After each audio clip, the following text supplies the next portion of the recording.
কথাতে কয় নহয় বোলে দেহা থাকিলেহে বেহা, বেমাৰ হ'লেহে বুজিব পাৰি জীৱনৰ আচল তিতা কেহা। কেঁচু খান্দোতে সাপ ওলোৱাৰ নিচিনাকৈ দেখাবলৈ গ'লোঁ বেলেগ এটা বেমাৰ, পিছে ওলালগৈ আন কিবা এটাহে। ইয়াত দেখুৱালে বেমাৰে ঔষধে নিমিলিব বুলি বহুতে ভয় খুৱাই দিলে। সেইকাৰণে ভাবিলোঁ এবাৰ চেন্নাইলৈ গৈ ভালকৈ গোটেই বডিটো চেকআপ কৰি আহোঁ। এদিনৰ ভিতৰতে কেনেকৈনো সিদ্ধান্তটো লওঁ, আমাৰ নিচিনা মানুহৰ জমা পইচানো থাকে কিমান। সেইটো কাৰণে মৰমৰ স্কুটিখনকে বিক্ৰী কৰি দিব লগা হ'ল। অৱশ্যে ডক্টৰে চলাবলৈ মানাও কৰিছিলে। সেইখন বেছি যিকেইটা পালোঁ সেইকেইটাকে সাৰথি কৰি উৰা মাৰিলোঁ প্ৰথমতে মুম্বাইলৈ। কাক চাবলৈ আশা পালি আছা? কাক চাবলৈ আশা পালি আছা? বায়ু বৃহস্পতি এয়াৰ হোষ্টেছ। জুমি আছে কোনফালৰ পৰা আহে কেনেকৈ আহে। ছোৱালীজনী দেখিছে এইজনীকে চাই সান্তনা লভি আছে বেছি। এয়াৰ হোষ্টেছকেইজনী আৰু ধুনীয়া হ'ব, তাকে কৈ আছোঁ। চকু দেখিছে নাই? চকু দেখিছে নাই? কেনি গৈছে তালৈকে মাৰিছে। দিয়া দিয়া চোৱা চোৱা। মুম্বাইৰ পৰা আকৌ ফ্লাইটখন চেন্নাইলৈ যাব। সেইবাবেহে প্ৰথম আমি মুম্বাইলৈ যাব লগা হ'ল। জীৱনত কেতিয়াও উৰাজাহাজত উঠি পোৱা নাই। আই সেইখন যিহে ঘটঘটকৈ লৰিবলৈ ধৰে হাতে ভৰিয়ে কঁপে।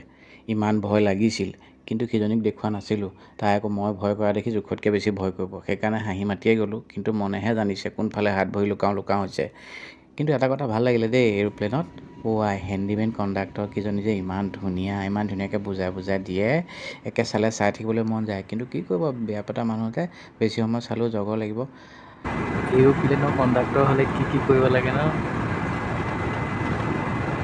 সেইটোতকৈ ডাঙৰ কথা তেওঁ কিমান ফূৰ্তি পাইছে। কেতিয়াবা আকৌ বুকুখন ধপংকৈ মাৰে, বোলে তই বেমাৰ দেখাবলৈহে গৈ আছ, ফূৰ্তি কৰিবলৈ ফুৰিবলৈ যোৱা নাই নহয়।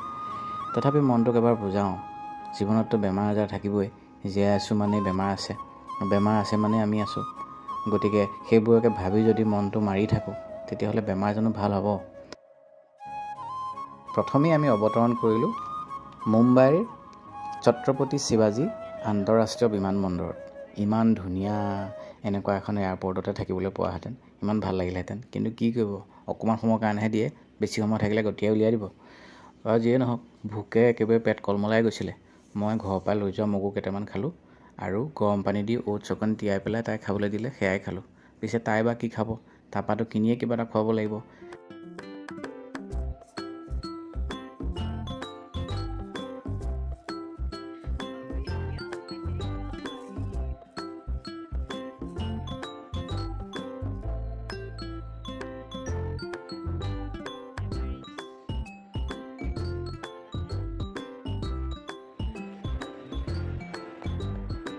ধোঁৱা ওলাই গৈছে ঠাই, ফাৰ্ষ্ট টাইম ধোঁৱা ওলাই গৈছে। ইমান ধুনীয়া কেফে।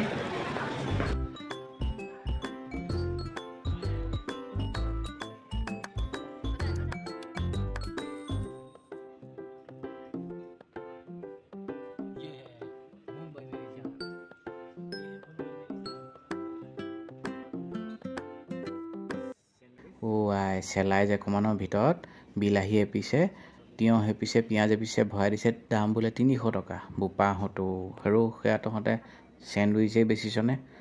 কিন্তু কি কৰিব, উপায় নাই, ভোকত তাকে খাব লগা হ'ল। তাইক আনি খোৱালোহি, লগতে একাপ ব্লেক কফি, মানে কফি আৰু গৰম পানী গুলি দিছে, দাম 250 টকা। ক'ত মৰে মৰক, খাবতো লাগিবই, উপায় নাই।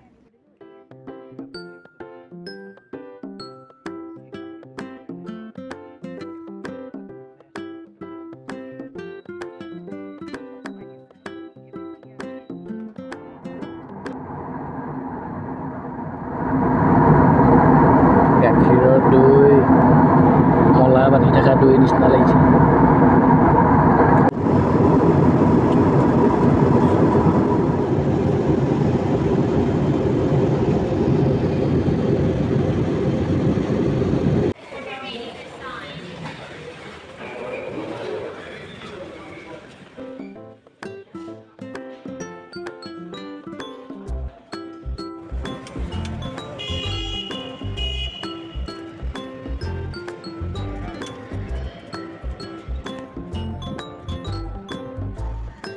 তেনেকৈ কিনি খাই পেলাই আমি দুপৰীয়া 1মান বজাত চেন্নাইলৈ উৰা মাৰিলোঁ। চেন্নাইত আহি পাই সেই অকণমানি ৰুমটো দেখিছে, পাৰ বাঁহটোৰ নিচিনা, তাতে 800 টকা লাগে এদিনত। বাৰু হ'ব, একো নাই, যেনে তেনে থাকিব পাৰিলেই হ'ল আৰু, ট্ৰিটমেণ্টটোহে ডাঙৰ কথা। গৰম ইমান, গেঞ্জি চেঞ্জি খুলি ৰাখিব লগা হৈছে দেই, বেয়া নাপাব ৰাইজ, দায়িত্ব নধৰিব আৰু। লাহেকৈ চেন্নাই এপলত নামভৰ্তি কৰালোঁ। চবফালে খুচি খাচি শেষ কৰিলে।